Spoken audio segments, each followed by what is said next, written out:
Pinapirma ako ng asawa ko at ng biyenan ko sa mga papeles. Sabi nila, para daw sa seguridad ng bahay at lupa na pinaghirapan naming itayo. Habang nakatitig sila sa pirma ko, hindi nila alam na ang tunay na pangalan na nakasulat sa titulo ay hindi ang pangalang kilala nila. Sa isang pirma, akala nila nakuha na nila ang lahat. Pero sa isang pirma ko lang din, mawawala sa kanila ang lahat. Bago ka magpatuloy, mag-subscribe ka muna, baka sa katahimikan mo, may isang kwentong para sa'yo. Ako si Maria Santos. 35 taong gulang na ako noon. Kung titingnan mo ako ngayon, isang simpleng babaeng nagtatrabaho sa isang grocery store, nakatira sa isang maliit na kondo sa The Residences at Salcedo. Pero hindi ganoon ang buhay ko palagi.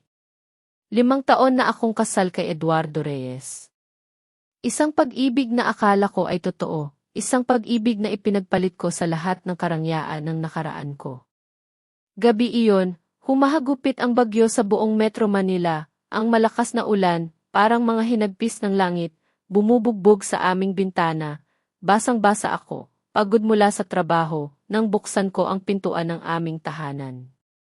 Hindi isang mainit na hapunan ang sumalubong sa akin. Ang nakita ko ay si Eduardo, ang legal kong asawa, na abalang-abala sa pagyayakapan kay Celine Ramos, sa sofa mismo ng sala namin. Suot ni Celine ang silk dress na pinag-ipunan ko ng 3 buwan.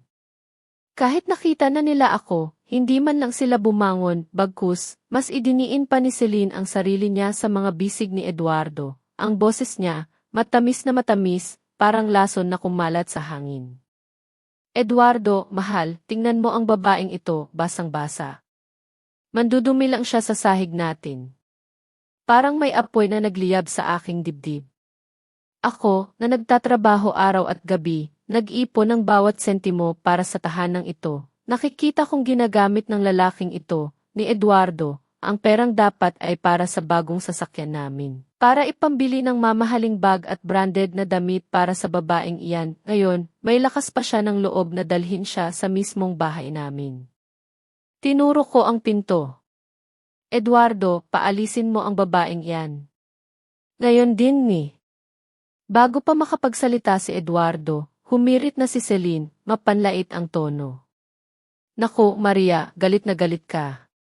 Pero ito ang bahay ni Eduardo. Hindi ko akalain na karapatan mong sabihin kung pwede ako rito o hindi. Nanginginig ako sa galit, mula ulo hanggang paa, habang tinititigan ko siya, gustong patayin sa tingin. Ang tinging iyon ang nagsindi ng mitsa. Tumayo si Eduardo, humarap sa akin, halos idiin ang daliri niya sa ilong ko. Maria, sino ang tinitingnan mo ng ganyan? Ang tapang-tapang mo na ha. Paano mo nagawang bigyan ng ganyang tingin si Celine? Parang may patalim na tumusok sa aking puso. Eduardo, may konsensya ka ba? Ako ang asawa mo. Ang asawa mo. Ang isinagot niya, ang isang babaeng mapait na katulad mo, hindi man lang makatapak sa kuko ni Celine. Humingi ka ng tawad sa kanya. Ngayon din ni. Humingi ng tawad sa kanyang kabit. Ako, si Maria Santos, hindi ako ganoon kadesperada. Mariin kong kinagat ang labi ko at muling tinitigan si Celine. Gusto ko siyang durugin kahit sa tingin lang. Sa mismong sandaling iyon, sumabog ang baliw na si Eduardo. Tinitingnan mo pa rin siya. Sinabi ko nang huwag mo siyang tingnan. Sinimulan niya akong murahin habang itinaas niya ang kanyang kamay. Hindi lang isang beses. 6 na beses niya akong sinampal, sunod-sunod. Parang may tumunog na matinis sa aking tainga at ang aking mga pisngi nagliliyab sa init. Naging itim ang lahat at nakakita ako ng mga bituin. Bumagsak ako sa sahig at naramdaman ko ang lasa ng dugo sa aking bibig. Habang nakahandusay ako, narinig ko ang huwad na boses ni Celine. Eduardo, mahal, tama na. Natatakot ako. Pero si Eduardo, hindi pa rin humupa ang galit, hinawakan ako sa liig ng damit at kinalagkad ako patungo sa pintuan, parang isang sako ng basura. Binuksan niya ang pinto ng maluwang. Ang malamig na hangin at ulan pumasok sa loob ng bahay. Umalis ka. Lumabas ka at pag-isipan mo ang iyong mga nagawa. At huwag kang babalik hanggat hindi ka handang magmakaawa. Pagkatapos niyang magsalita, malakas niya akong itinulak. Natumba ako at bumagsak ng padapa sa maputik na tubig sa labas. Sa isang malakas na kalabog, sumara ang pinto sa aking likuran, sinundan ng tunog ng trangka. Ang napakalamig na tubig, binasa ako ng buo sa isang iglap, ang sakit ng mga pisngi ko, ang lamig na tumatago sa aking mga buto. Wala sa mga iyon ang maikukumpara, kahit bahagya, sa sakit ng aking pusong wasak. Naiwan akong nakaupo sa putikan, nakatitig sa saradong pinto. Mula sa loob, mahina kong narinig ang malanding halakhak ni Celine at ang mapagmahal na boses ni Eduardo. Ang mga luha ko, humalos sa ulan sa aking mukha, ngunit sa sandaling iyon, tuluyan nang namatay ang puso ko. Wala nang natira, ni katiting na pagmamahal para sa bahay na iyon, ni para kay Eduardo. Eduardo Reyes, dahil sa kabit mo, sinampal mo ako ng 6 na beses sa isang gabing may bagyo, at itinapon mo ako palabas ng bahay na parang basura. Mabuti. Mabuting mabuti. Marahil nakalimutan mo o marahil hindi mo kailanman nalaman. Na ako, si Maria Santos, hindi ka naman pinulot sa kangkungan. Nanginig ang mga kamay ko nang kunin ko mula sa basang-basa kong bulsa ang isang lumang cellphone na halos maubos na ang baterya. Kinailangan kong punasan ang blurred na screen dahil sa ulan ng ilang beses upang makakita ako ng kahit ano. Sa aking contact list, nakita ko ang isang numero na hindi ko man lang na-dial sa nakalipas na 5 taon. Simple lang ang nakasulat na pangalan. Tatay. Pinindot ko ang call button at idinikit ang telepono sa aking tainga. Tumunog ito ng 3 o 4 na beses at sa wakas, sinagot.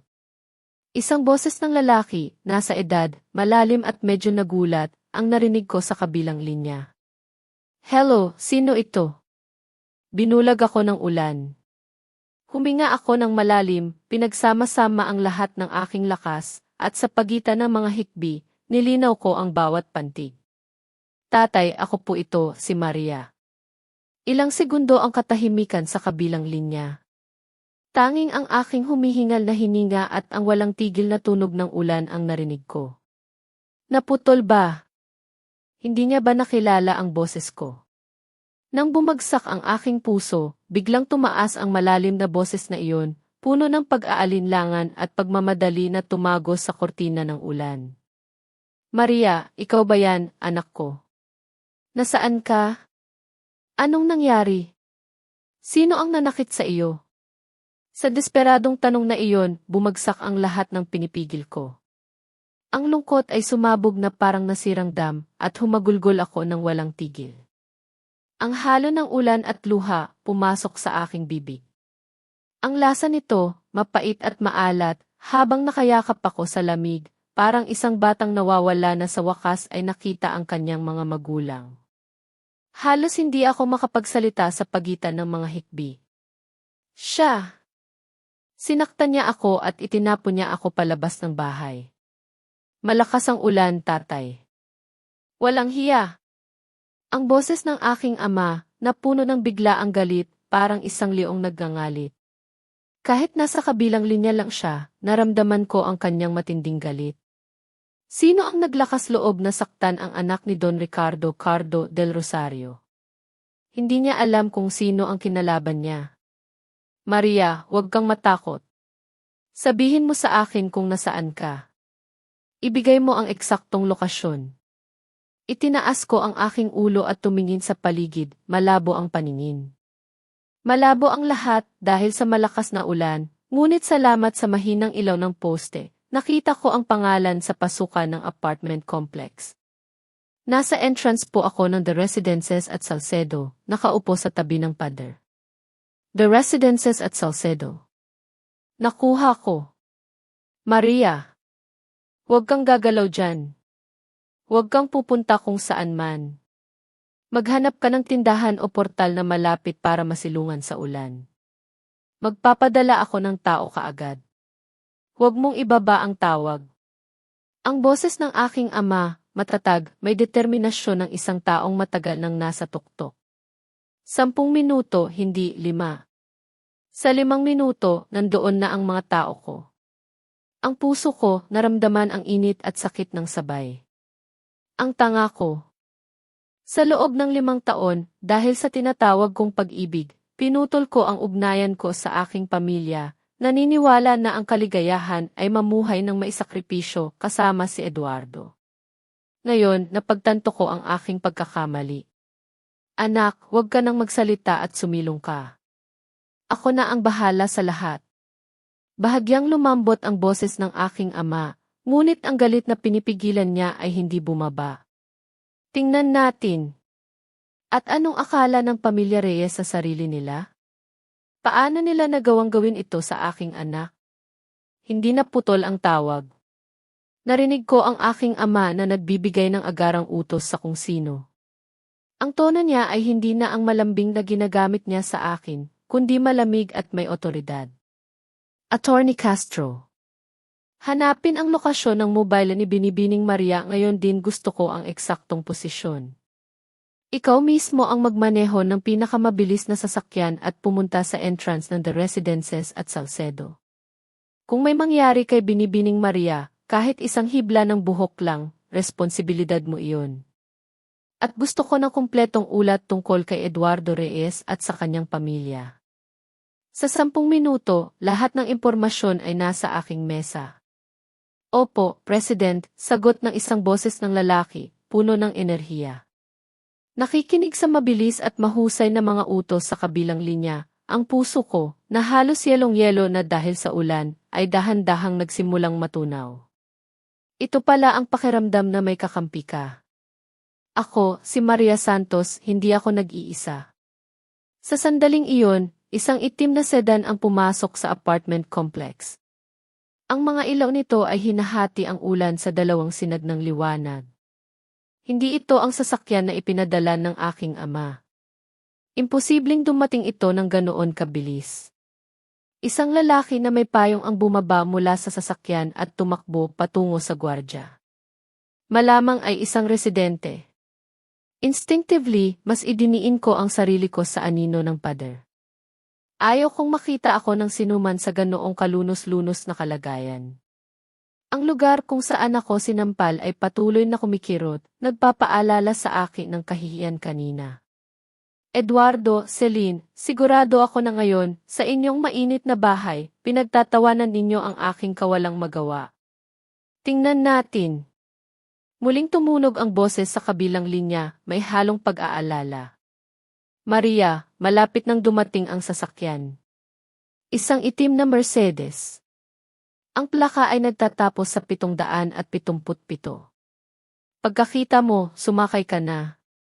Ihahatid ka ng driver sa bahay. Sa bahay, ulit ko na walang lakas. Aling bahay? Ang peking tahanang iyon kasama si Eduardo. Hindi na iyon ang bahay ko. Kailangan mong pumunta sa bahay namin, anak, sabi ng aking ama ng matatag, na parang nabasa ang aking iniisip. Naghihintay ako sa Forbes Park Mansion. Ang Forbes Park Mansion, ang lugar kung saan ako ipinanganak at lumaki, ang pinaka-eksklusibong lugar sa Metro Manila. Sa nakalipas na 5 taon, sinubukan kong baliwalain ang lahat ng iyon, nakakulong sa maliit na kondo ng pamilya Reyes, naglilingkod sa kanila. Akala ko, iyon ay isang malaking sakripisyo. Ngayon, iniisip ko, wala nang mas nakakatawang komedya pa. Sa malayo, 2 makinang na ilaw ang tumago sa kortina ng ulan at mabilis na lumapit. Isang eleganteng itim na Mercedes ang dahan-dahang huminto sa harap ng entrance ng complex. Ang plaka, nagtatapos sa 777. Bumukas ang pinto ng driver at isang matangkad na lalaki na nakasuot ng itim na suit ang bumaba, dala ang isang malaking itim na payong at lumapit sa akin nang halos tumatakbo. Mukha siyang magalang, ngunit ramdam ang kanyang pag-aalala. Binibining Maria, ako po si Attorney Manuel Castro, ang kalihim ng President. Ang tagal niyo pong naghintay. Mangyaring sumakay na po kayo sa sasakyan.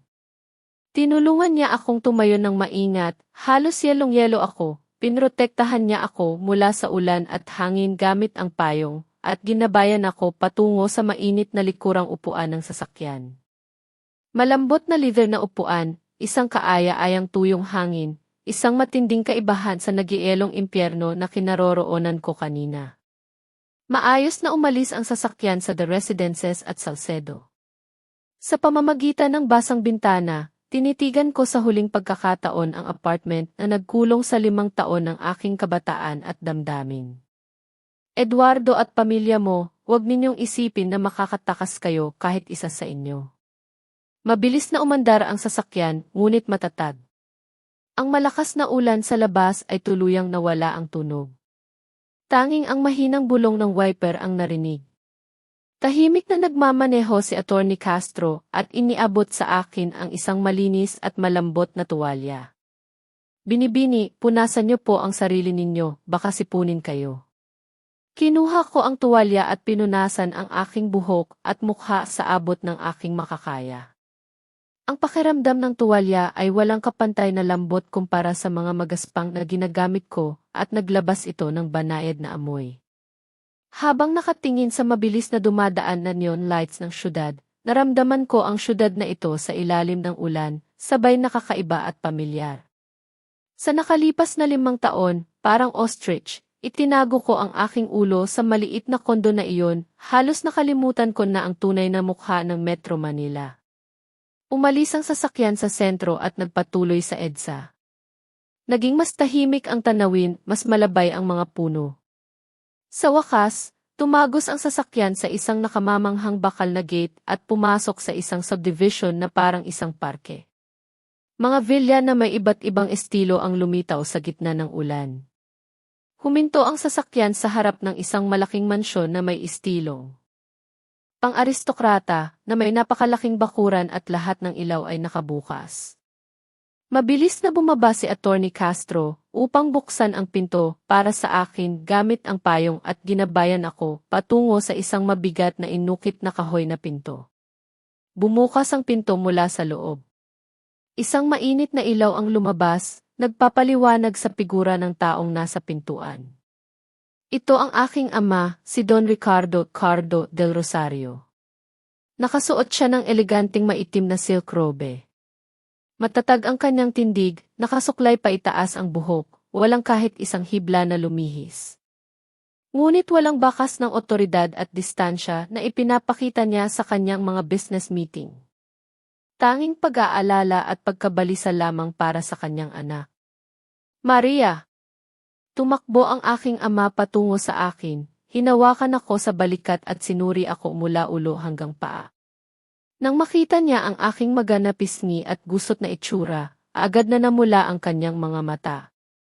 Ang kanyang boses ay puno ng pigil na panginginig. Tingnan mo ito. Tingnan mo ang kalagayan ng anak ko. Kasalanan ko ito. Dapat ay mas naging matatag ako noon. May bumara sa aking lalamunan at ang mga luha na halos hindi ko napigilan ay muling bumuhos. Niyakap ko ng mahigpit ang aking ama. Isang malawak, mainit na yakap na nagbigay sa akin ng ganap na seguridad, isang bagay na hindi ko kailanman naramdaman sa loob ng 5 taon kasama si Eduardo. Ako po, tatay. Kasalanan ko po ang lahat. Nasa bahay ka na. Sapat na iyon. Hinaplos ng aking ama ang aking likuran, tulad ng ginagawa niya para pakalmahin ako noong bata pa ako. Huwag kang mag-isip ng kahit ano. Umakyat ka na, maligo ng mainit at magpalit ng malinis na damit. Ang kasambahay na ang naghanda ng lahat para sa iyo. Mag-uusap tayo mamaya. Isang babaeng nasa edad, may mabait na itsura, ang lumapit. Namumula rin ang kanyang mga mata. Binibini, sumama po kayo sa akin. Handa na po ang paliguan. Umakyat ako kasama niya sa 2nd palapag at pumasok sa aking silid-tulugan. Napakapamilyar. Eksakto itong tulad ng iniwan ko bago ako ikasal. Malinis na parang hindi ako umalis kailanman. Sa pamamagitan ng napakalaking bintana, makikita ang tanawin ng Metro Manila sa gabi sa ilalim ng ulan. Puno ng mainit na tubig ang bathtub at sa tabi nito ay isang malambot na robe at malinis na damit. Habang lumulubog ako sa mainit na tubig, naramdaman ko na dahan-dahang nawawala ang lamig at pagod sa aking katawan. Ang sakit ng mga pisngi ko ay bumaba rin. Tiningnan ko ang sarili ko sa salamin. Ang aking mga pisngi ay maga, ngunit ang aking tingin ay hindi na nang kawalan ng pag-asa. Nangako ako sa sarili ko. Maria, maggising ka, hindi mo hahayaang sirain ng mga walang hiyang iyon ang buhay mo. Pagkatapos maligo, nagsuot ako ng komportableng pajama at bumaba. Nakaupo ang aking ama sa sofa ng maluwag na sala, may mainit na tasa ng tsaa sa harap niya at seryoso ang ekspresyon habang nakatingin sa kanyang cellphone. Nang marinig niya ang aking mga yapak, agad niyang ibinaba ang telepono, pilit nang umiti at sumenya sa akin. Maria, halika, umupo ka rito, hayaan mong makita ko ang mukha mo. Hinawakan niya ako sa kamay, pinaupo ako sa tabi niya at sinuri ng maigi ang aking mukha, kunot ang noo. Hayop siya. Paano niya nagawang saktan ka ng ganoon kalakas? Darating na ang doktor. Kailangan muna nating tingnan ang mukha na iyan.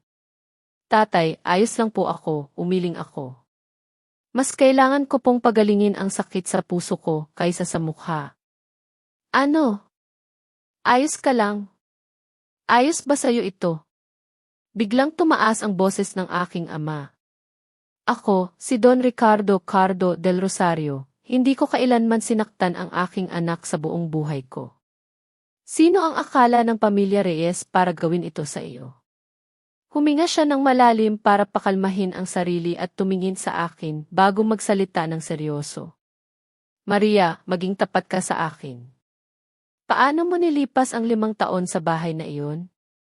Ganoon ka ba nila tinatrato palagi? Ibinaba ko ang aking tingin sa aking mga kamay, magaspang at may kalyo dahil sa trabaho sa bahay. Ang nakalipas na 5 taon ay dumaan sa aking isip na parang isang pelikula. Ang malupit na kritisismo ng aking biyenan, ang kawalang interes at masamang ugali ni Eduardo, at ang hindi mabilang na mensahe sa ibang babae sa kanyang telepono. Sinasabi ko sa sarili ko na kung magtitiis ako, magiging maayos ang lahat na kailangan kong magtiis para sa aking pamilya. Ang tanga ko. Hindi po palagi ganoon. Bumulong ang boses ko. Lumala ito noong nakaraang taon nang simulang makipagkita siya sa babaeng iyon, si Celine. Ang nangyari ngayon ang unang beses na sinaktan niya ako. At sa unang beses na saktan ka, ganoon na kaagad at itinapon ka pa sa labas ng bahay. Hinampas ng aking ama ang braso ng sofa. Mabuti. Mabuting mabuti. Ang pamilya Reyes na iyan ay talagang hindi ka panipaniwala. Kinuha niya ang kanyang telepono, nagdaya ng numero at inilagay sa loudspeaker. Halos agad itong sinagot. Isang boses ng lalaki, matatag. Presidente, Attorney Manuel Castro po, kumusta po ang investigasyon? Ang boses ng aking ama ay malamig. Attorney Castro, mayroon na tayong lahat. Ang pamilya Reyes ay nagsimula sa negosyo ng mga materyales sa konstruksyon at ngayon, halos lahat ng kanilang puhunan ay nasa proyektong Skyline Residences sa silangang bahagi. Ang ama ni Eduardo, si Mang Tonio Reyes, ay ang General Manager at si Eduardo ang Vice President. Maliit ang kumpanya, ang kanilang kabuuang asset ay umaabot lamang ng ilang daang milyong pesos. Halos wala silang liquidity at nabubuhay lamang sa pamamagitan ng mga loan sa bangko at pagpapaliban ng bayad sa mga supplier. Ang proyektong Skyline Residences.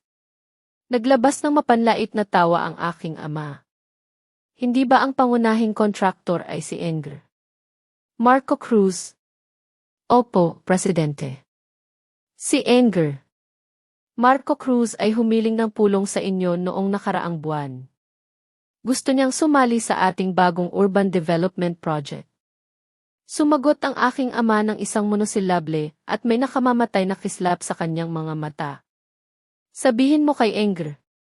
Marco Cruz na ikansela ang proyektong Skyline Residences kaagad, nabawiin ang lahat ng manggagawa at lahat ng makinarya simula ngayon. Gawa-gawa sila ng dahilan. Sabihin nila na may malubhang depekto sa mga materyales na ibinigay at ang Vargas Group ay ayaw magkaroon ng anumang relasyon sa mga supplier na may ganoong mababang kalidad. Naramdaman ko na parang tumalon ang aking puso. Ang Skyline Residences ang huling pag-asa ng pamilya Reyes. Kung ititigil ang proyekto, agad na mapuputol ang mga loon sa bangko at susugod ang mga supplier upang singilin ang kanilang mga utang. Ito ay literal na pagputol sa kanilang hininga. Sa kabilang linya, sumagot si Attorney Manuel Castro ng walang pag-aatubili. Nakuha ko po, Presidente, ayusin ko po kaagad.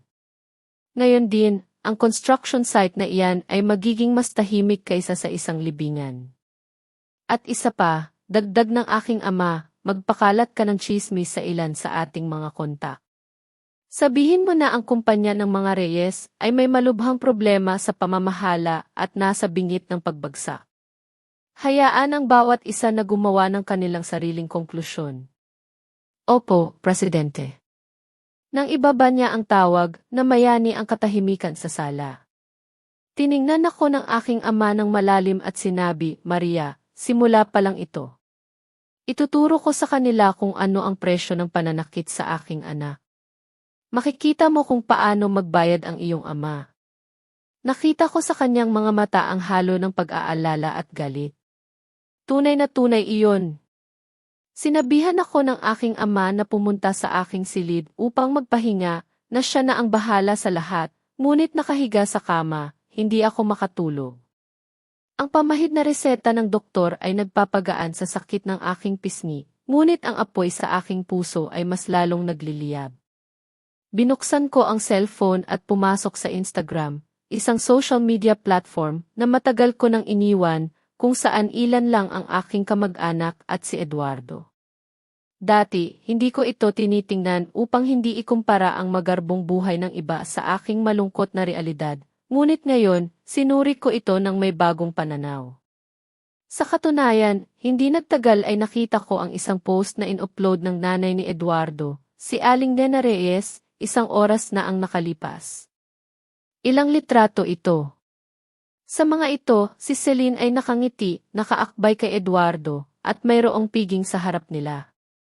Ang caption ay nagsasabing, ang aming Celine ay ang pinakamahusay. Naghanda siya ng hapunan para sa amin na matanda na. Matagal na rin simula nang maramdaman naming mas masigla at masaya ang bahay.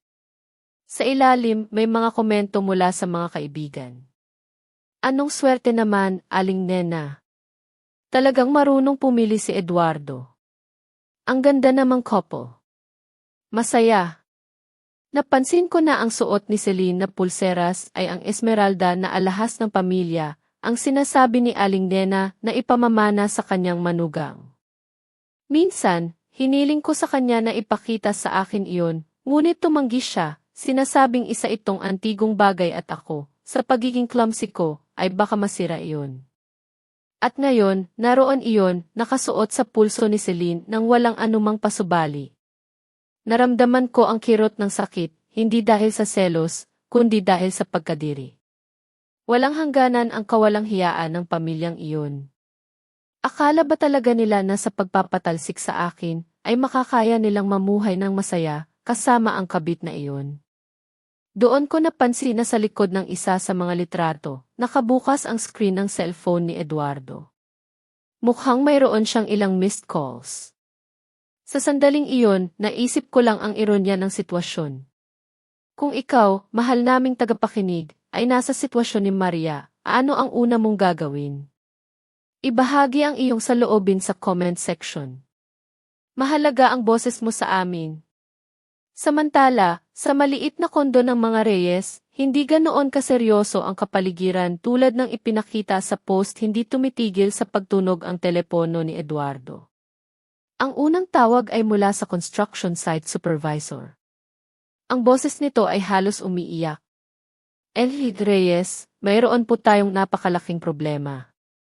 May mga taong galing sa grupo Constanza ang nagsasabing nakahanap sila ng malubhang depekto sa ating mga materyales at ibabalik nila ang lahat. Ang proyekto ay sinuspinde ng walang katiyakan at inutusan nila ang pag-alis ng lahat ng manggagawa. Si Eduardo, na malapit nang maglagay ng piraso ng pagkain sa plato ni Celine, ay halos nabitawan ang mga kubyertos. Problema sa kalidad, imposible. Ang lahat ng ating materyales ay nakapasa sa inspeksyon. Ako mismo ang makikipag-usap sa presidente ng Constanza. Hindi po siya sumasagot. Sabi ng kanyang sekretarya ay desisyon daw ng mataas na pamunuan ng grupo at wala silang magagawa. Halos ibaba niya lang ang tawag nang tumunog ang pangalawang tawag. Ito ay mula sa financial director, nanginginig ang boses. Vice President, ito ay isang kalamidad. Tumawag ang ilang bangko ng sabay-sabay. Metrobank, Gize. Sinasabi nila na may malubhang problema sa credit rating ng ating kumpanya at hinihingi nila ang pagbabayad ng lahat ng interes sa quarter na ito bukas ng umaga, bukod pa sa maagang pagbabayad ng lahat ng loan. Saan tayo kukuha ng ganoong kalaking pera ng biglaan? Naging puti ang mukha ni Eduardo. Impossible. Palagi naman tayong may magandang relasyon sa kanila. Bakit bigla na lang silang nagsasabi na mayroon tayong inoffend na hindi dapat? Pagkatapos nyon, dumating ang mga tawag ng walang tigil, parang mga mensahero ng kamatayan. Ang direktor ng kanilang pangunahing supplier ng bakal. Eduardo, pasensya na, pero kinukulang kami sa pera. Hindi mo ba pwedeng bayaran ang bill namin noong nakaraang buwan ngayon din? Ang may-ari ng isang interior design firm na matagal na nilang kasama.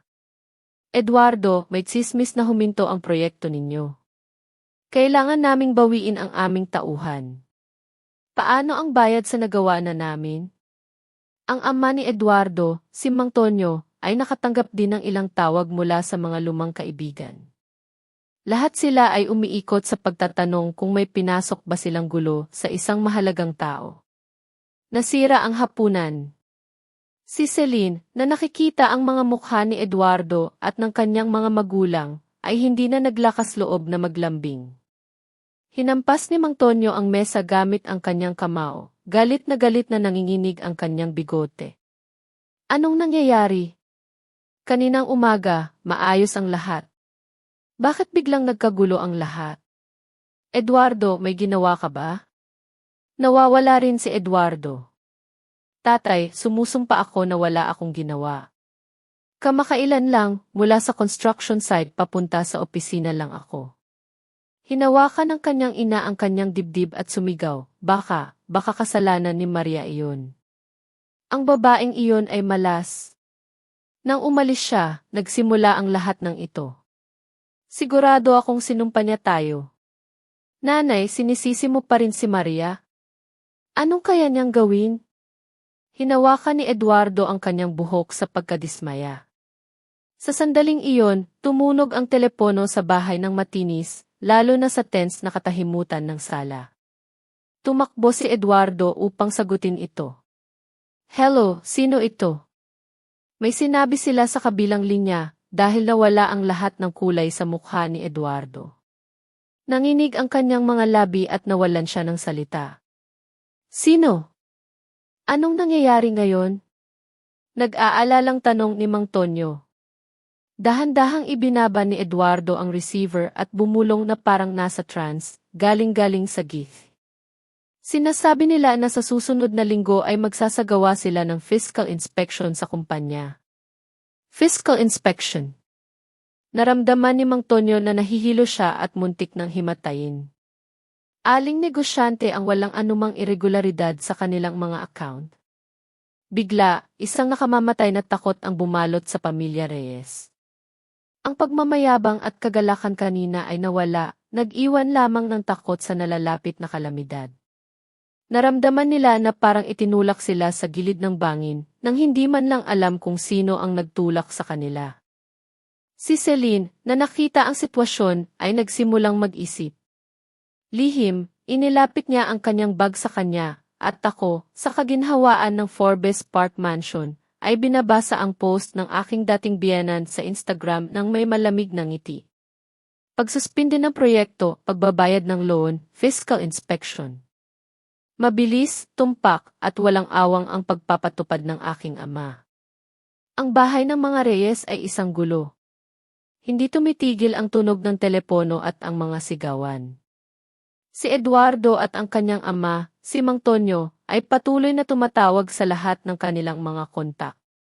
Ang kanilang mga boses ay nagpapalit-palit mula sa pagmamakaawa, tungo sa galit, at mula sa galit ay muling nagmamakaawa, habang ang kanilang mga mukha ay nagbabago ng kulay sa bawat sandali.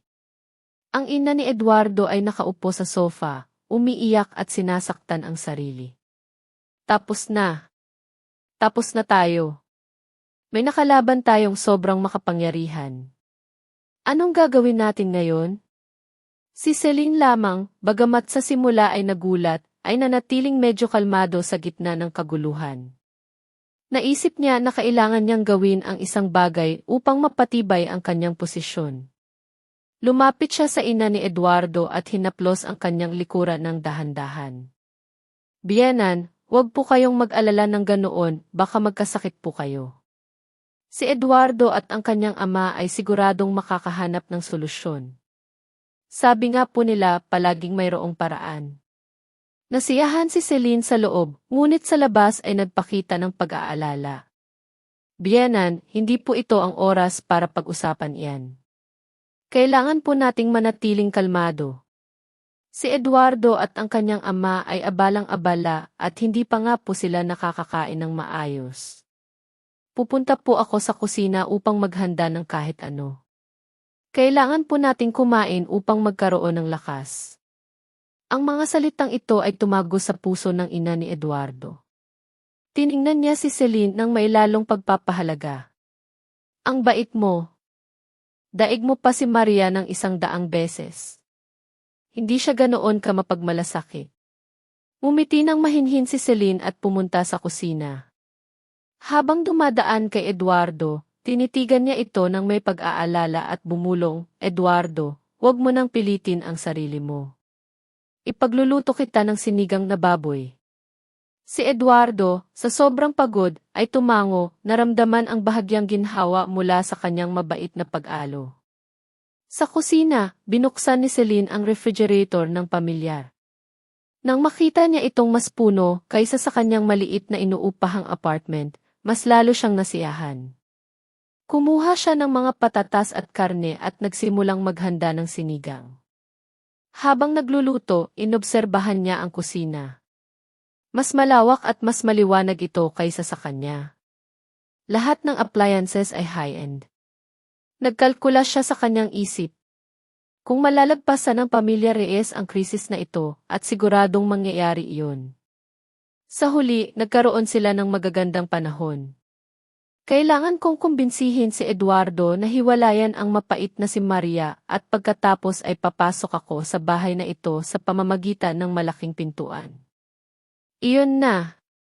Hihilingin ko kay Eduardo na bilhan ako ng sasakyan. Ang bisefgzi na nakita ko noong isang araw ay hindi masama. At mga bag at damit. Itatapon ko ang lahat ng mga luma at baduy na damit na iniwan ni Maria at pupunuin ko ito ng mga branded na gamit. Masaya siya sa pag-iisip pa lang. Nakikita niya ang kanyang sarili bilang ang may bahay ng pamilya Reyes, eleganting nakadamit, nagmamaneho ng magandang sasakyan at dumadalaw sa mga eksklusibong lugar.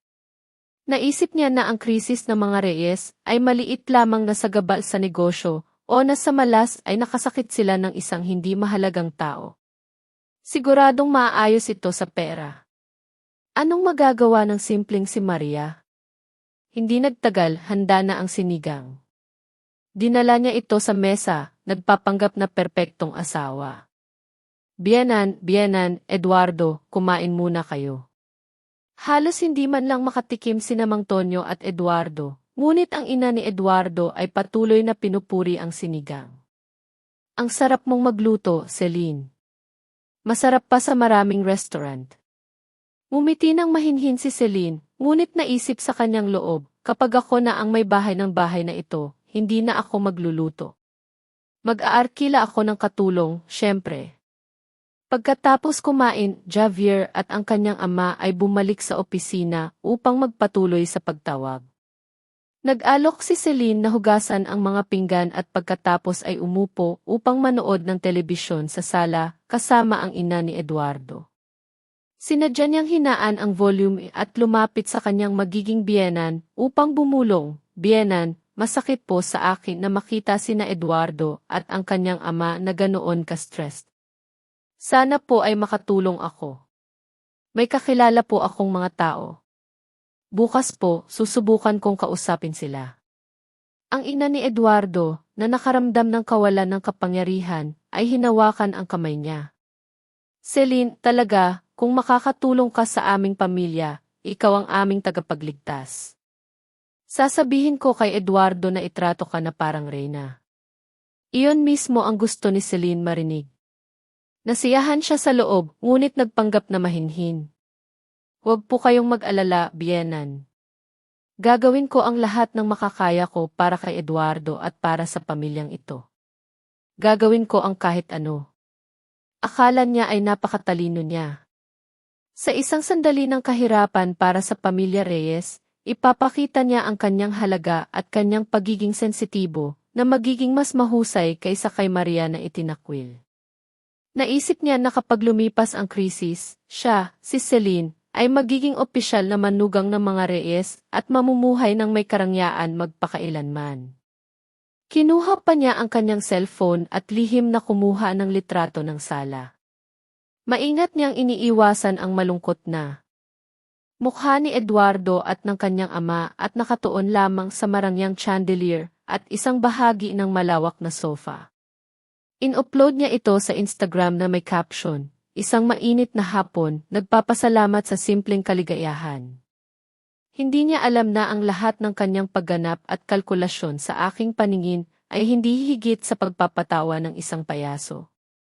At lalo pa niyang hindi alam na ang krisis ng mga Reyes ay hindi isang maliit na sagabal, kundi ang simula ng katapusan, na ang buhay ng asawa ng milyonaryo na kanyang pinangarap ay isang bangungot lamang na malapit na niyang gisingin.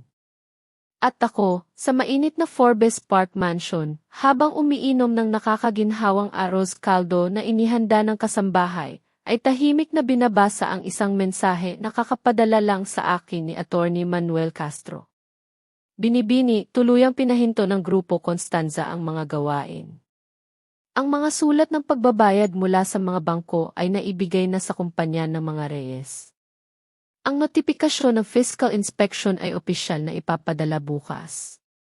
Bukod pa rito, si Celine, 25 taong gulang, walang trabaho, umuupa ng tirahan. Mahilig sa mga luxury brand, may maraming loan mula sa mga kumpanya ng fast credit. Nang basahin ko ang impormasyon tungkol kay Celine, lalo na ang tungkol sa mga loan, lumabas ang isang malamig na ngiti sa aking labi. Celine, mahilig kang mangarap, di ba? Ipapakita ko sa iyo kung ano ang pakiramdam ng bumagsak mula sa isang matamis na panaginip patungo sa impyerno. Nang gabing iyon, magdamag nagising sina Eduardo at ang kanyang ama, si Mang Tonyo, sa opisina, tumatawag. Puno ang ashtray ng mga upos ng sigarilyo. Ang mga negosyante at politiko, na dati ay tinatawag silang kapatid at kaibigan, ay hindi sumasagot sa telepono, o kung sumasagot man, ay humihingi ng paumanhin na mahirap ang mga panahon. Walang nag-alok ng tulong. Muntik nang ihagis ni Mang Tonyo ang telepono sa pader. Kinabukasan, si Eduardo ay pumunta sa kumpanya na may nakalubog na mga mata. Nagtaglay pa rin siya ng maliit na pag-asa. Naisip niya na ang nangyari noong nakaraang gabi ay baka isang bangungot na pagdating sa opisina ay babalik sa normal ang lahat. Ngunit pagdating niya sa gusali ng kumpanya, nawasak ang kanyang pag-asa. Ang pangunahing entrance ay hinarangan ng ilang sasakyan. Ito ang mga sasakyan ng mga supplier. Mabilis siyang umikot upang pumasok sa likurang pinto, ngunit hinarangan din ito. Dalawa sa mga supplier na dati ay nagpapalambing sa kanya ay nandoon, nakatayo bilang mga bantay. Pagkababa niya ng sasakyan, agad silang sumugod sa kanya. Eddie Reyes, sa wakas dumating ka na, sabi ng isa habang mahigpit na hinahawakan ang kanyang braso. Ilang taon na tayong magkasama. Paano mo kami nagawan nito? Ang igi 5 milyon ko, kailangan ko ang pera na iyan ngayon para bayaran ang aking mga empleyado. At ang isisi 3 milyon ko, sigaw ng isa pa. Kung hindi mo kami babayaran ngayon, hindi kami aalis dito. Si Eduardo, na nagulo, ay sinubukan na manatiling kalmado. Mga Ginoo, kumalma kayo. Pumasok tayo at mag-usap. Hindi namin kukunin ang inyong pera. Nahirapan siyang kumawala sa kanila at tumakbo papasok sa kumpanya, halos tumatakas. Pagpasok niya sa opisina, nawalan siya ng salita. Nandoroon ang mga empleyado, ngunit walang nagtatrabaho. Nagbubulungan sila sa maliliit na grupo at pagkakita sa kanya ay umiiwas sila ng tingin. Hindi tumitigil sa pagtunog ang telepono sa opisina, ngunit walang sumasagot. Ang financial director ay tumakbo patungo sa kanya na may mukhang desperasyon. Vice President, ito ay isang kalamidad. Dumating na ang opisyal na sulat mula sa bangko na humihingi ng bayad sa mga loan. Mayroon tayong 3 araw upang ibalik ang halos 800 milyon kasama na ang kapital at interes. Kung hindi tayo magbabayad, ipi-freeze nila ang lahat ng account at asset ng kumpanya. Naramdaman ni Eduardo na naging itim ang lahat at kinailangan niyang humawak sa pader upang hindi matumba. 800 milyon. Sa 3 araw. Gusto nila tayong patayin. Sa sandaling iyon, lumapit ang receptionist na nanginginig ang boses. Vice President. May dumating na mga Ginoo na nakasuot ng suit. Sinasabi nila na galing sila sa GHC. Ang kinatatakutan niya ay dumating na.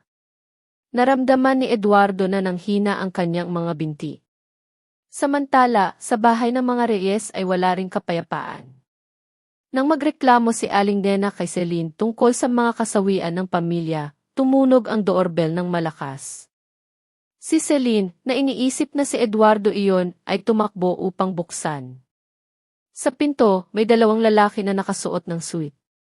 Ito ba ang tirahan ni Mang Tonyo Reyes? Galing kami sa GI, dala namin ang notifikasyon ng kagyat na pagbabayad ng mga loon ng inyong kumpanya. Kailangan ninyo itong tanggapin ng personal. Muntik nang himatayin si Aling Nena nang marinig niya na galing sila sa bangko at si Celine ay natigilan. Tinanggap niya ang manipis ngunit mabigat na papel na parang isang bloke. Ilang sandali pagkatapos umalis ang mga taga-bangko, muling tumunog ang doorbell. Sa pagkakataong ito ay galing sa Regional Trial Court. Nagdala sila ng isang order ng preventive attachment ng mga ari-arian na hiniling ng mga supplier. Pagkatapos ay dumating ang administrator ng condominium. Nang may paggalang, ngunit ng matatag, hiniling niya sa kanila na bayaran ang mga atrasadong bayarin sa condominium dahil ang kumpanya ng mga Reyes ay sangkot sa mga alitan sa ekonomiya. Patuloy na dumating ang mga tao, nagdadala ng masasamang balita na may kaugnayan sa pera. Naupo si Aling Nena sa sofa at umiyak habang tinitingnan ni Celine ang mga sulat ng pagbabayad at mga dokumento ng korte na may maputlang mukha. Gaano man siya kabobo, napagtanto niya na seryoso ang sitwasyon. Hindi ito isang maliit na problema. Bumagsak ang langit. Sa isang gabi, ang pamilya Reyes ay naging target ng lahat ng kritisismo. Pumila ang mga nagpapautang sa kanilang pinto. Nagsimulang makaramdam ng pagkabalisa si Celine. Lumapit siya kay Eduardo dahil sa kanyang pera at komportabling buhay. Ngunit ngayon, sa halip na pera, nahaharap siya sa isang bundok ng utang.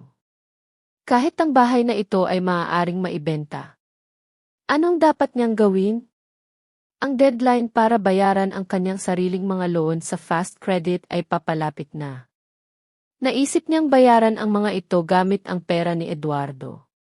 Tiningnan niya ang bahay, tiningnan si Aling Nena na umiiyak, at sa unang pagkakataon ay nakaramdam siya ng matinding panganib.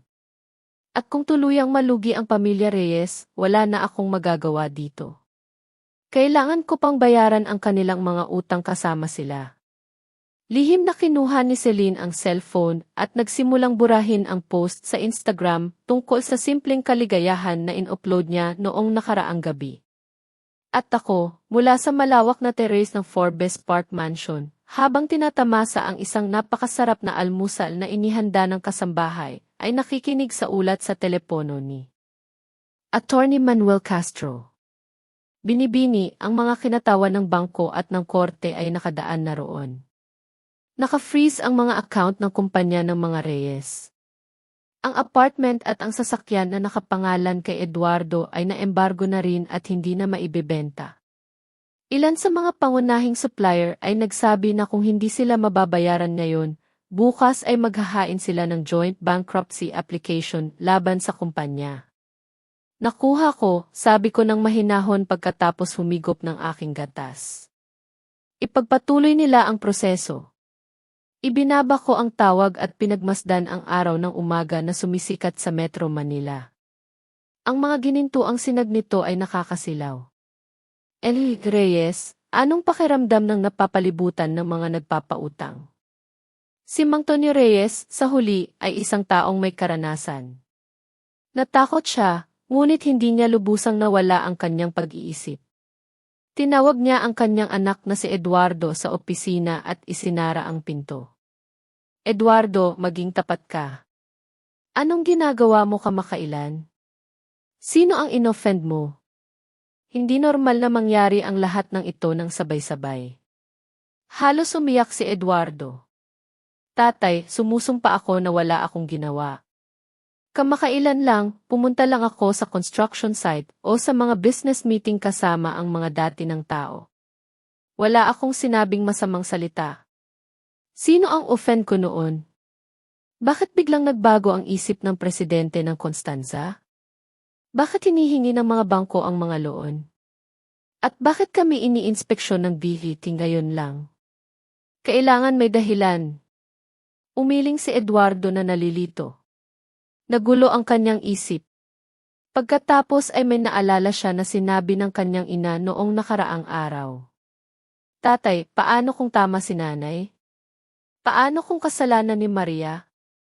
Huwag kang magsalita ng kalokohan, sigaw ni Mang Tonyo. Kung may ganoong kapangyarihan si Maria, mananatili sana siyang tahimik nang sinampal mo siya at itinapon sa labas ng bahay. Kung may ganoong impluwensya siya, mananatili sana siya ng 5 taon sa bahay na ito nang hindi man lang nagsasalita. Hindi alam ni Eduardo kung ano ang isasagot. Tama siya. Kung may ganoong suporta si Maria, hindi sana siya namuhay ng ganoong kahirap. Mayroon lang isang opsyon, huminga ng malalim si Mang Tonyo. Kailangan kong lunukin ang pride ko at bumisita sa ilang lumang kaibigan. Tingnan natin kung malaman ko ang isang bagay o kung mayroong gustong tumulong sa atin. Naghanap si Mang Tonyo sa kanyang agenda at tinawagan ang isang lumang kaklase na nagtatrabaho sa munisipyo, isang taong may malaking utang na loob sa kanya. Tumunog ang telepono ng matagal bago sinagot. Mang Tonyo, anong nangyari? Ang gulo mo. Naramdaman ni Mang Tonyo na parang tumalon ang kanyang puso. Direktor, may narinig ka ba? Pakiusap, sabihin mo sa akin. Sino ang kinalaban ko? Sumagot ang direktor na naiilang. Hindi ko masyadong alam pero may utos na galing sa itaas. Walang dapat makialam sa iyong mga usapin. Sabi nila na kung sino ang makikialam ay lulubog kasama mo. Mang Tonyo, sa pagkakataong ito ay kailangan mong ayusin ang sarili mo. Kailangan ko lang pumasok sa isang pulong. Paalam. Biglang naputol ang tawag. Si Mang Tonyo, na nalilito, na maihawak na receiver, ay tumawag sa isa pang kontak, ang Vice President ng Chamber of Commerce. Pareho ang sagot. Mang Tonyo, pasensya na. Ang malaking isda na nakalaban nyo ay hindi basta-basta. Sinabi niya na kung sino ang tumulong sa inyo ay ituturing niyang kaaway. Tayo, na maliliit na tao, ay hindi natin kayang gawin iyan. Muling naputol ang tawag. Hindi sumuko si Mang Tonyo at tumawag pa sa ilang lugar, ngunit pareho ang resulta. Hindi sumasagot o sinasabing hindi makakatulong o minsan pa'y pinagtatawanan siya. Pagkatapos ng lahat ng tawag, bumagsak si Mang Tonyo sa upuan na pagod. Ang kanyang mukha ay kulay abo. Napagtanto niya na hindi sa walang nakakaalam, kundi sa walang naglakas loob na magsalita o tumulong. Ang kapangyarihan ng kanyang kalaban ay napakalaki na naparalisa nito ang buong network ng kanyang mga kontak sa isang iglap. Tatay, anong nangyari? Nag-iingat na tanong ni Eduardo. Dahan-dahang umiling si Mang Tonyo. Ang boses niya ay paos. Tapos na, Eduardo. Sa tingin ko, ang mismong langit ang kinalaban natin. Sa sandaling iyon, bumukas ang pinto ng opisina at pumasok si Celine dala ang isang tray ng tsaa.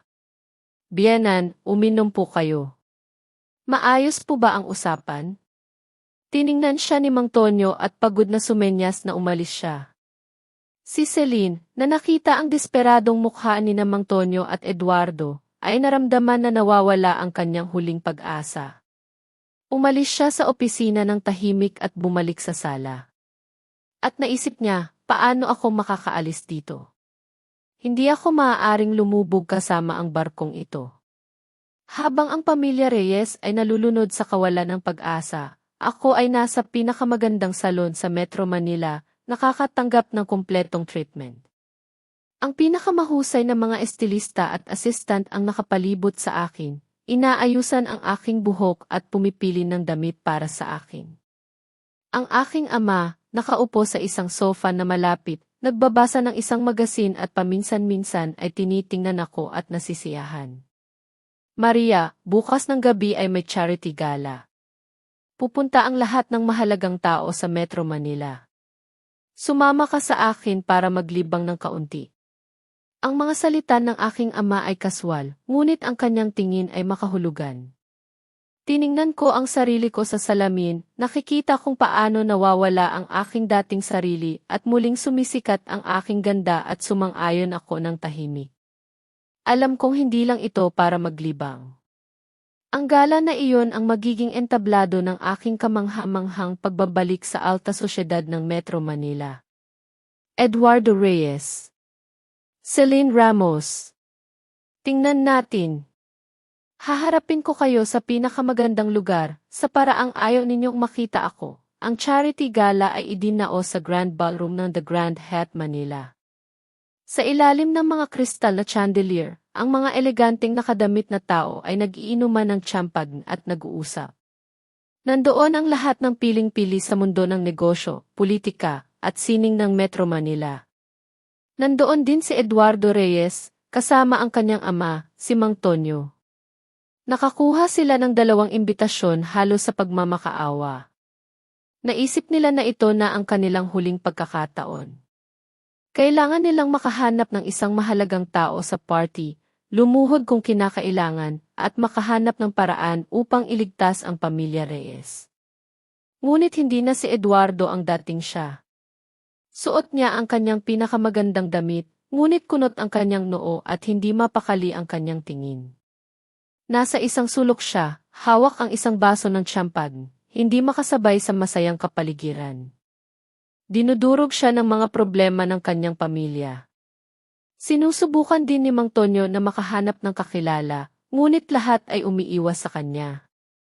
Mas lalong lumalim ang kanyang kawalan ng pag-asa. Bigla, nagkaroon ng maliit na kaguluhan sa entrance ng ballroom. Mukhang may mahalagang taong dumating. Napatingin si Eduardo nang walang iniisip.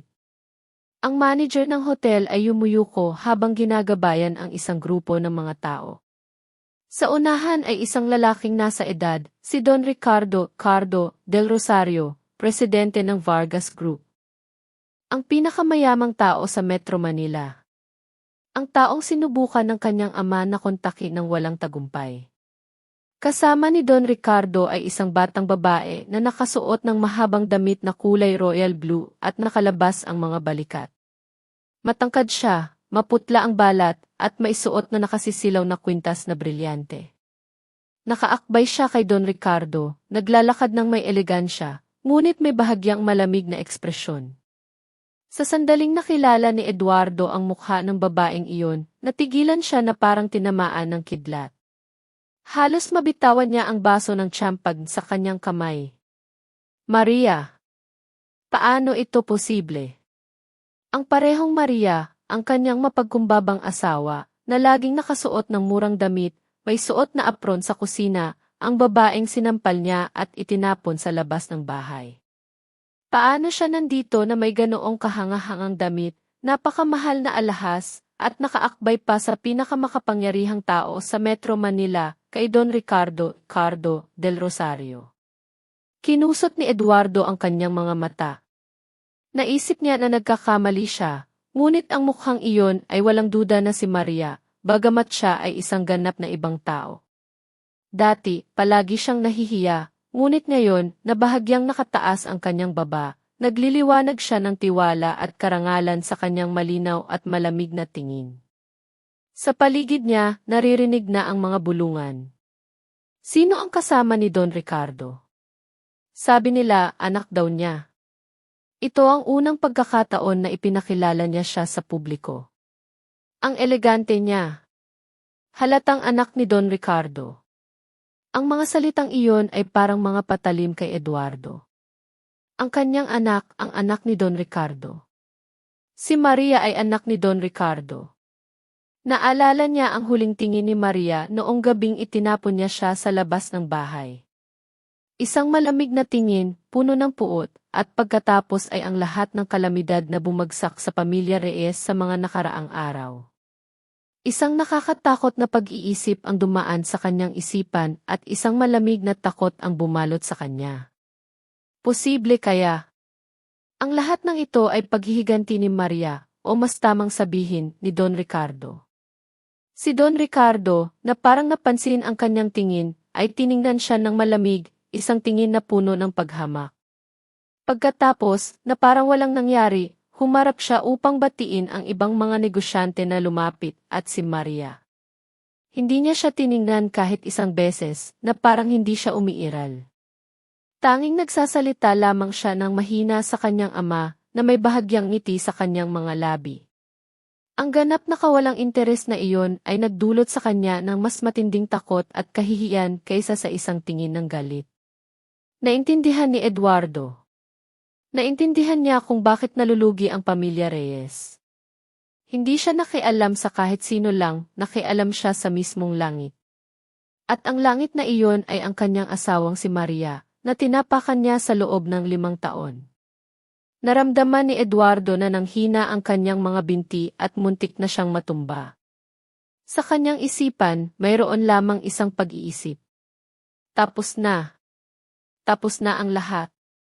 Ako, naglalakad ng may pagmamalaki sa pulang karpet, nakaakbay sa aking ama. Naramdaman ko ang tingin ng lahat, at sa isang sulok, isang tingin ng pagkamangha at takot na nakatuon sa akin. Nang nasa kasagsagan na ang party, nagpaalam ako na pupunta sa banyo. Alam kong may isang taong hindi na makapagpipigil. At ganoon nga. Pagpasok ko sa isang tahimik na pasilyo, isang figura ang humarang sa aking daan, pasuray-suray. Si Eduardo.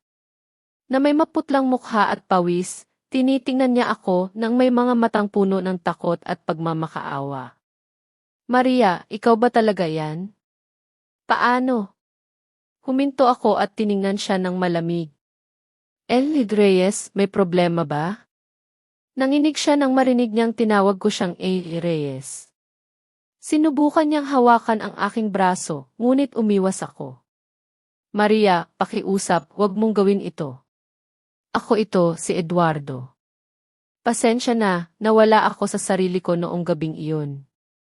Pakiusap, iligtas mo ang aking pamilya. Kausapin mo ang iyong ama, pakiusap. Halos lumuhod na siya.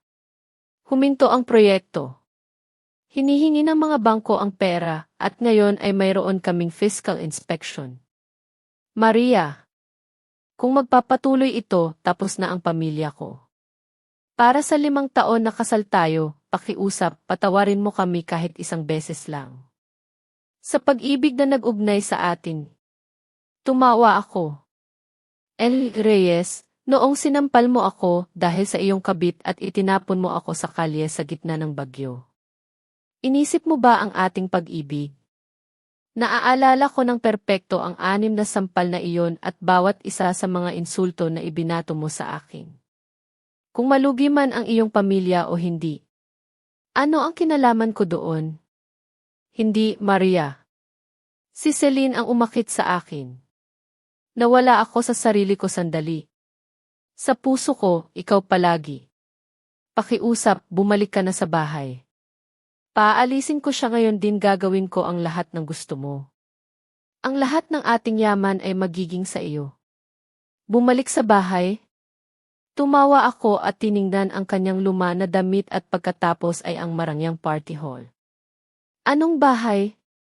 Ang bahay na malapit ng sakupin ng bangko o ang pugad ng karumihan kung saan ka nagliligawan sa kabit mo. El Reyes, tingnan mo ang iyong sarili at pagkatapos ay tingnan mo ako. Talaga bang iniisip mo na may pakialam pa ako sa iyo o sa iyong naluluging pamilya? Hindi siya makasagot. Ang kahihiyan at kawalan ng pag-asa ay makikita sa kanyang mukha. At ang yaman ng iyong pamilya, gamitin mo iyon para bayaran ang iyong mga utang. Natapos akong magsalita at sinubukang lampasan siya.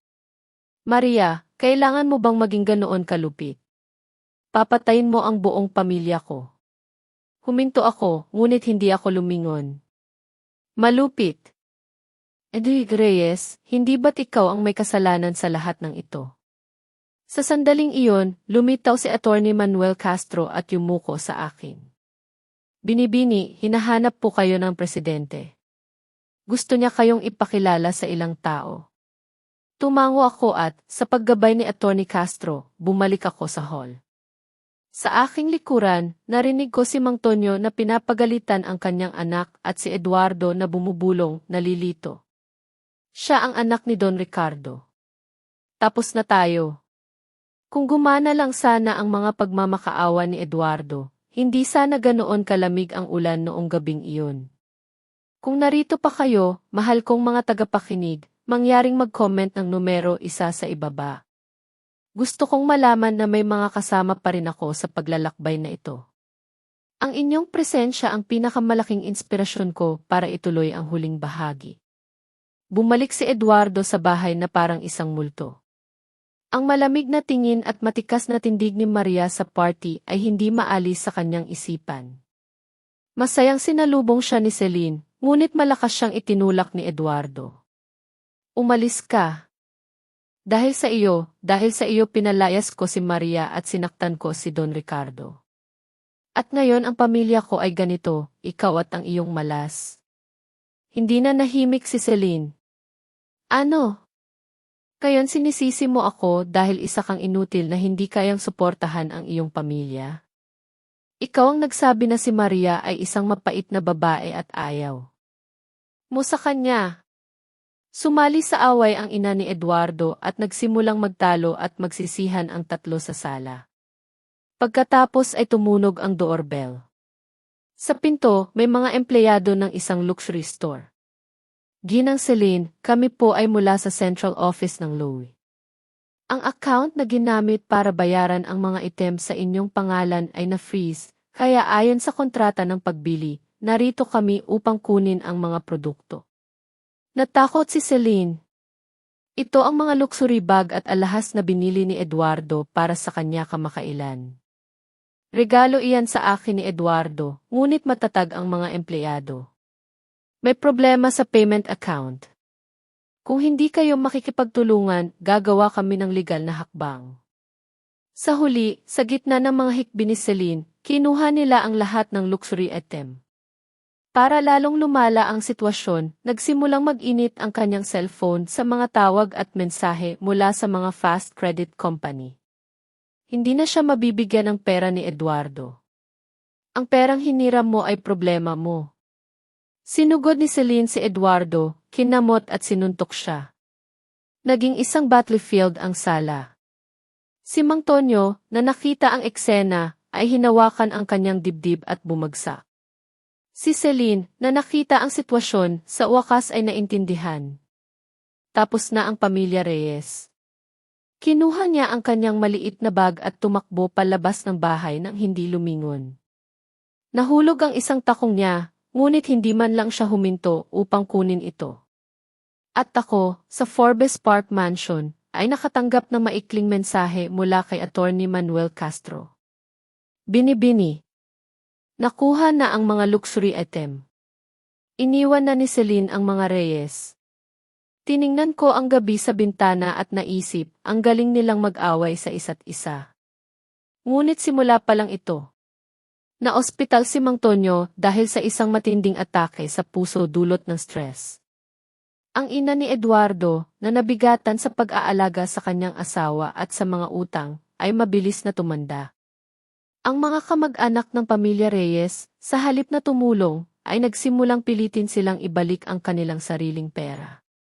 Ang imahe ng lahat ng sila na nagtitipon sa bahay, nagsisisihan at nag-aaway, ay ang perpektong larawan ng isang sirang pamilya. Ilang araw pagkatapos, ang BCE at ang pulisya ay sumugod sa bahay ng mga Reyes. Nagsagawa sila ng isang search and seizure para sa tax evasion at bribery at nakahanap ng mga nakatagong libro ng account at mga ebidensya ng suhol. Ang lahat ng ito ay salamat sa mga ebidensya na lihim kong tinipon sa loob ng 5 taon at ibinigay ko sa aking ama. Si Mang Tonyo, nang malaman ang balita sa ospital, ay muling nagkaroon ng atake sa puso at nakoma. Si Eduardo ay inaresto at pinusasan sa lugar. Ang mga lokal na balita ay nag-cover ng kaso ng detalyado. Kilalang developer, nagsara dahil sa tax evasion at bribery. Si, nasa ospital, anak, arestado. Sa pamamagitan ng balita, nabunyag ang dobleng buhay ni Eduardo, ang pananakit na dinanas ko, at ang aking tunay na pagkakakilanlan na nagdulot ng malaking galit sa publiko.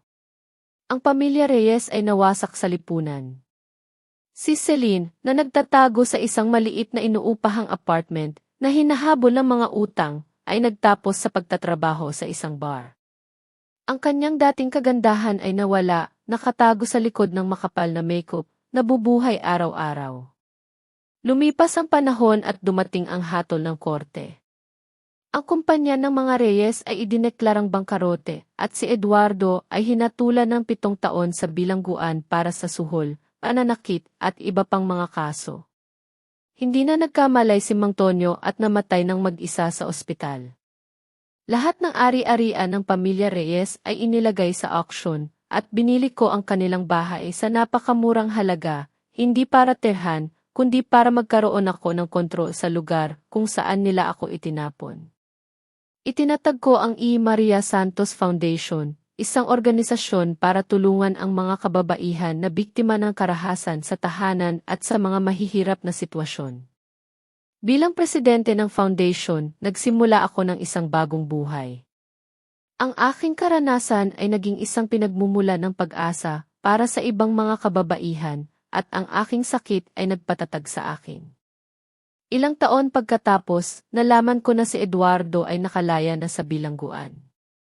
Nawala ang lahat sa kanya at nabubuhay siya bilang isang construction worker, inaalagaan ang kanyang matanda at may sakit na ina. Tungkol kay Celine, tanging mga tsismis lamang ang dumating na patuloy siyang tumatakas sa mga utang, nawawala sa mga pinakamadilim na sulok ng syudad. Isang maliwanag na araw ng taglamig, habang tinitingnan ko ang tanawin ng Metro Manila mula sa malaking bintana ng opisina ng foundation, nakatanggap ako ng tawag mula sa aking ama. Maria, anong gusto mong hapunan ngayong gabi? Ipagluluto ka ni tatay ng masarap. Ngumiti ako.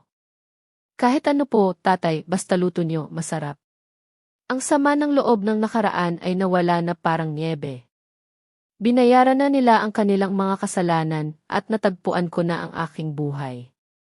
Ang tunay na paghihiganti ay hindi ang pagwasak sa kanila, kundi ang pagpapakita na ako, na sinubukan nilang wasakin, ay nabuhay ng mas masaya at makabuluhan kaysa sa kanila. May mga aral sa kwentong ito para sa ating lahat. Para sa mga magulang, ito ay isang paalala na ang pagmamahal ay hindi nangangahulugang bulag na sakripisyo, kundi pag-unawa at respeto. Para sa mga anak, ito ay isang aral sa pasasalamat at responsibilidad na hindi dapat ituring na isang karapatan ang pagmamahal ng magulang. At para sa ating lahat sa modernong mundo, ito ay isang pagmumuni-muni sa kung kailan dapat manahimik at kailan dapat kumilos. Ang kabutihan ay maihalaga lamang kung ito ay inilalagay sa tamang lugar, at kung minsan, ang isang matalinong paghihiganti ay isang paraan upang magising ang moralidad. Kung dumaan man sa matinding taglamig ang inyong buhay, huwag mawala ng pag-asa, dahil darating ang tagsibol.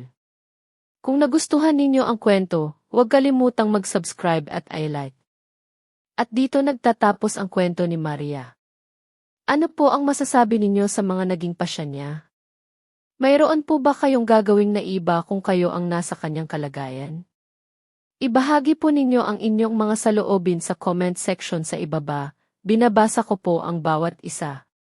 Kung ang kwentong ito ay nagbigay sa inyo ng aral o nakaantig sa inyong damdamin, huwag po ninyong kalimutang mag-iwan ng like, share ito sa isang taong sa tingin ninyo ay makakaugnay din sa kwento, at mag-subscribe sa ating channel. Ang tahimik na ganti upang hindi mahuli sa mga susunod pang kwento ng buhay.